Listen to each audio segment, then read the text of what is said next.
Kicked out after a neighbor's meth lab forced inspectors to condemn her apartment, a St. Albans woman is now suing her landlord, saying not enough was done to protect her and her property. Here's what you need to know. This all started late last year when Lisa Bragg told authorities her neighbors were running a meth lab out of their apartment.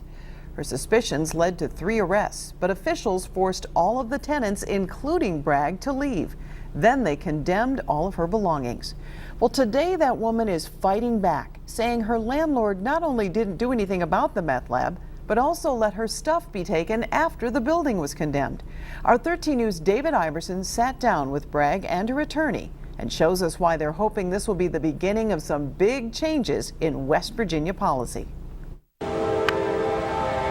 It was almost a year ago that a meth lab was found in these apartments, moving out not just the alleged meth makers, but all of their neighbors with them. Among those neighbors, Lisa Bragg and her family. We were actually homeless for a while. Bragg is now suing the company that owns the buildings and her 2 landlords for, among other things, not doing enough to catch the meth lab.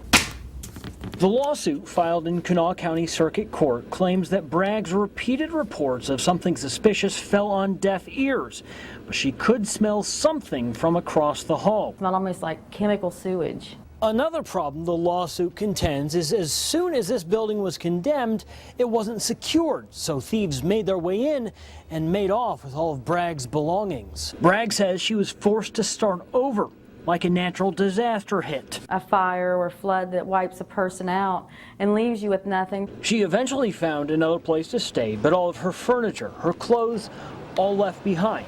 And no public assistance agencies help out in meth-related cases. That's what she and attorney David Adkins are trying to change. We have something like unemployment for people who are out of work, but we don't have anything for this type of situation. We tried to talk to the landlords. So far, they haven't called back. Bragg says she's suing them because they could have stopped all this from happening.